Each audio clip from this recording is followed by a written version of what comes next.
वेदिका और विराट दोनों ही अनजान और अजंबियों की तरह माँ को देख रहे थे।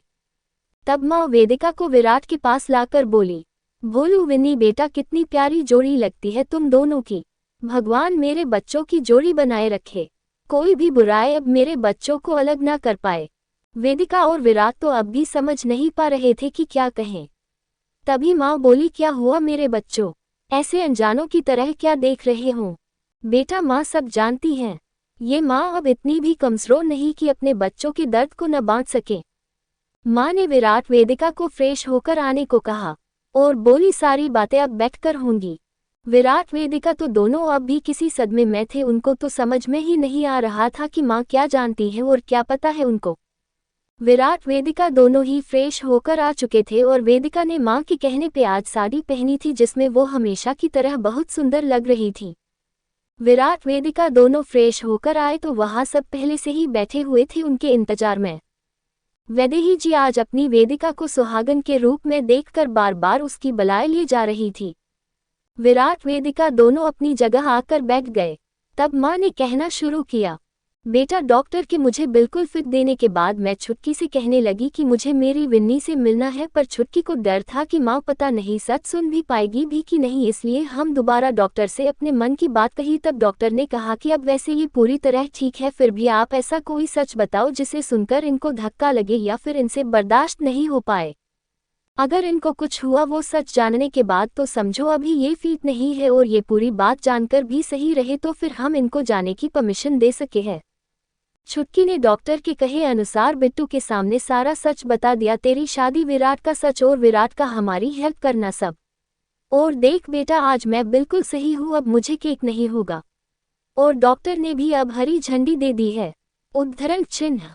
वेदिका खुशी के मारे अपनी माँ के गले लगकर बोली, माँ आप सब जानती है इसके लिए बहुत खुश हूँ, थैंक यू माँ। वैदेही जी ने कुछ देर वेदिका को दुलारा, फिर विराट के आस आकर उसके सिर पे हाथ फेरकर बोली, बेटा तूने अपने बचपन में किया वादा पूरा किया मेरी विन्नी से शादी करके, और हम लोग आज तेरी वजह से ही मिल पा रहे। इतना कह के एक बार फिर से उसके सिर को सहलाने लगी।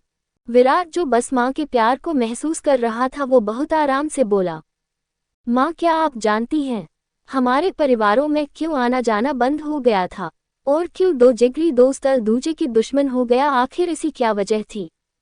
बेटा उस दिन जब पहली बार राजन भाई साहब एक दूजे से लड़े थे, उस दिन विनीत ने मुझे बताया कि मेरे जिगरी दोस्त ने मुझ पे करोड़ों के घोटाले का आरोप लगाया है, और इतना कह के वो रोने लगे। मैंने कितना पूछा पर वो बस रोते रहे, कुछ ना बोले। उनको अपने दोस्त के शब्दों ने घायल कर दिया था, वो कुछ बोल ही नहीं पा रहे थे। मैंने कितना जानना चाहा पर वो कुछ ना बोले। मैंने मालिनी भाभी से भी बात करनी चाहिए पर उनसे बात नहीं हो पाई। कुछ दिन ऐसे ही निकल गए और एक दिन विनीत मेरे पास आया और हर बार की तरह कुछ बोल नहीं बस एक फैसला सुना दिया, आज के बाद हमारे घर से कोई उनके घर से मतलब नहीं रखेगा। आज के बाद वो सब हमारे लिए मर गए और उनके लिए हम। मैं कितना रोई थी और विन्नी वो तो टूटकर बिखर गई थी, दोनों परिवारों से सारे रिश्ते जो टूट गए थे। उस टाइम मैं कभी बच्चों को देखती कभी विनीत को, और विनीत ने चुप्पी साध ली। धीरे धीरे सब लोग अपने काम में लग गए। समय अपने हिसाब से चल रहा था, किसी को भी पता थी असली वजह, बस पता था तो इतना कि दोनों परिवार एक दूजे से बहुत दूर हो गए थे। कई बार मन हुआ कि विनीत से सच जानूं पर उसने अपना मुंह न खोला, बस गुस्सा करके चुप करा देते थे। ऐसे ही एक दिन मुझे एक फाइल हाथ लगी जिसके हिसाब से मुझे आधा सच पता लगा। इतना सुनते ही विराट वेदिका दोनों एक साथ चिल्लाए, वो क्या था माँ, क्या सच था। बेटा उस फाइल में एक एग्रीमेंट था जिसमें तेरे पापा और राजन भाई साहब के बीच हुआ था, जिसके हिसाब से वो दोनों अपने अपने बिजनेस का आधा आधा शेयर एक दूजे के नाम करेंगे। इस फाइल के पीछे के पेज में मैंने देखा कि राजन भाई साहब ने सारे कॉन्ट्रैक्ट तोड़ने के लिए लीगल नोटिस भेजा था, और उसके बाद एक दूसरी फाइल देखी, इसमें तुम्हारे पापा के ऊपर राजन भाई साहब ने फ्रॉड का केस दर्ज किया था और उसी का लीगल नोटिस उनके वकील की तरफ से आया था। ये सब देखकर मुझे उस दुश्मनी की वजह समझ में आ गई थी। लेकिन बच्चों एक सच जो वो दोनों दोस्त नहीं समझ पाए, मैं पूरे विश्वास से कहती हूँ विनीत तो राजन भाई साहब को धोखा देने की सपने में भी नहीं सोच सकते थे। पता नहीं दोनों के बीच कैसी गलत बेहमी हो गई जो दोनों ने दूर करने की बजाय एक दूजे के परिवार से ही दूर हो गए। मुझे आज भी लगता है कि उन दोनों दोस्तों को दूर करने में जरूर किसी तीसरे का हाथ था जो उन दोनों को अलग किया। वैदेही ही बात पूरी होने से पहले ही विराट बोल पड़ा, माँ तीसरे का हाथ था नहीं है, मुझे पूरा यकीन है माँ उनको अलग करने के लिए किसी ऐसे इंसान का हाथ था जो दोनों के हर एक राज से वाकिफ था। तुम सही कहते हो बेटा, मुझे भी अब तो पक्का यकीन हो गया कि ये काम किसी भरोसेमंद इंसान का काम है जिसने भरोसे की आड़ में छुपकर दोनों दोस्तों पे वार किया, जिसमें उसका कुछ खास मकसद हो। पर ऐसा कौन कर सकता है माँ? वेदिका ने कहा तो वैदेही जी कहने लगी, बेटा वो ही सच तो मुझे नहीं पता। कोई बात नहीं माँ, आपने इतनी बात बताए, आगे की बात हम लोग मिलकर पता कर लेंगे। वैसे भी अब आप ठीक होकर हमारे साथ रहोगी तो बाकी के राज से पर्दा उठ ही जाएगा। विराट अपनी बात बहुत आराम से कह रहा था। अच्छा बेटा ये सब छोड़ो, एक बात बताओ, तुमने विन्नी मेरा मतलब वेदिका को कैसे ढूंढ के निकाला और ये शादी वेदिका से, ये क्या तुमने राजन भाई साहब के वादे के लिए की थी? और अगर ऐसा था तो राजन भाई साहब ने तो हमसे सारे रिश्ते तोड़ लिए थे, फिर भी तुमने वेदिका से शादी की, क्या इसके पीछे भी कोई बड़ी वजह थी? विराट कहने लगा, माँ इसके पीछे बहुत बड़ी कहानी है। वेदिका से मैंने शादी किसी वादे की वजह से नहीं की, बल्कि कुछ और वजह थी। फिर इतना सोचकर बिट्टू और चित्रांशी से बोला, अच्छा तुम दोनों बातें बाद में सुन लेना, अभी कुछ काम जो रह गए हैं उनको जाके कर लो, हम लोगों को इंडिया के लिए जल्दी ही निकलना है।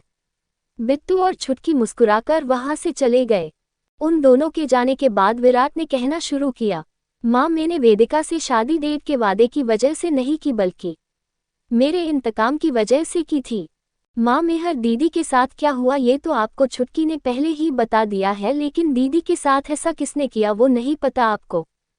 माँ असल में दीदी के साथ उन इंसान ने वेदिका को भी मोहरा बनाया था जिसने दीदी को बर्बाद करने की सोची, और आज मुझे सब समझ में आ गया है कि उस इंसान का असली मकसद सिर्फ दोनों दोस्तों को अलग करना नहीं था, बल्कि उसका कुछ और ही मकसद था जो दोनों परिवारों के अलग होने का बाद भी पूरा नहीं हुआ था। इसलिए उस इंसान ने दोनों घरों की बेटियों को ढाल बनाया, और देखो एक बेटी के बर्बाद होने का सारा इल्जाम दूसरी बेटी के ऊपर डाल दिया।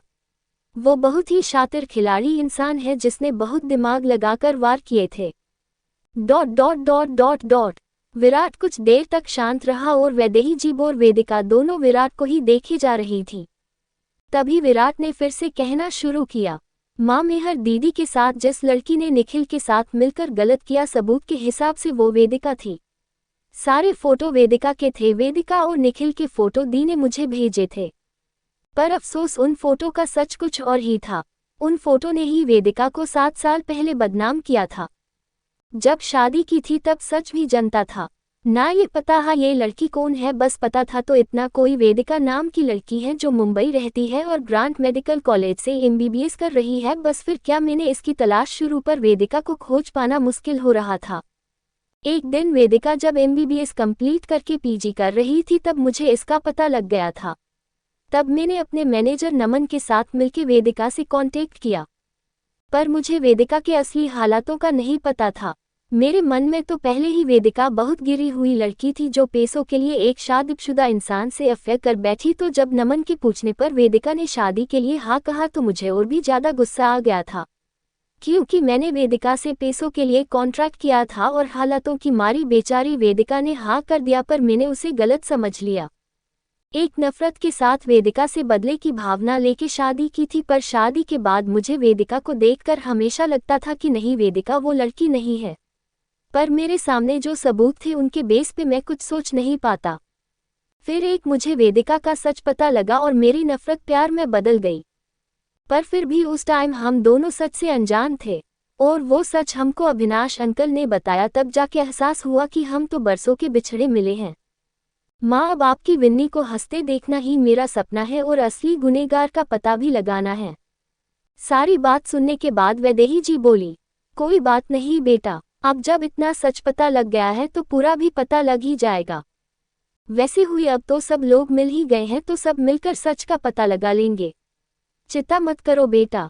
विराट वैदेही जी को बात सुनकर बोला, माँ एक चिंता अभी भी मेरे सामने है। आप लोगों से रिश्ता टूटने के बाद डैड ने हरीश अंकल की बेटी सुहाना से मेरा रिश्ता पक्का कर दिया था। और मैंने भी जब इस सच को सुना तो बिना सच जाने हरीश अंकल और सुहाना को वादा कर दिया था कि मेरा बदला पूरा होने के बाद मैं उससे शादी कर लूंगा। मैंने वेदिका से शादी सुहाना से पूछकर ही की थी, पर उस टाइम तो बदले की भावना थी, इसलिए न मैंने सोचा न सुहाना ने। बस वेदिका से शादी कर ली। सुहाना अब तक वेट कर रही थी कि मैं अपना बदला पूरा करके अब वेदिका को तलाक दे दूं।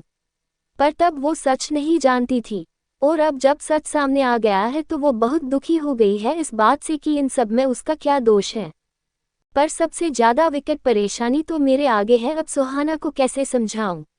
और ऊपर से आपकी लड़की विन्नी और उसको ऐसा वादा करके आ गई कि सच सामने आने के बाद अगर मेरी फैमिली दोषी निकली तो मैं खुशी खुशी तुम्हारी शादी विराट से करा दूंगी और मैं अपनी मर्जी से विराट को तलाक दे दूंगी।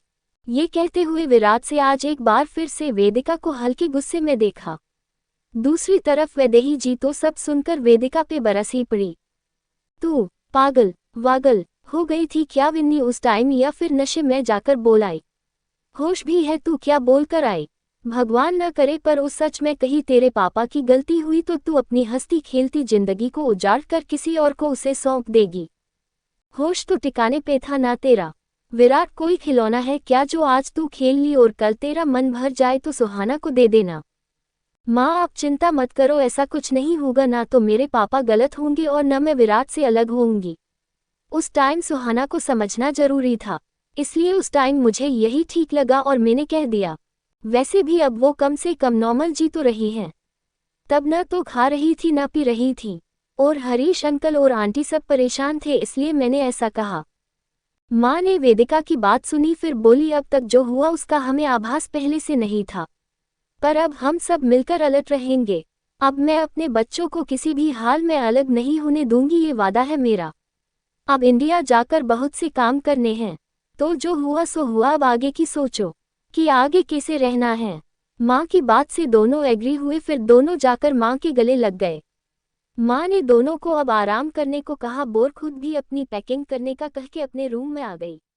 आगे का भाग नेक्स्ट वीडियो में।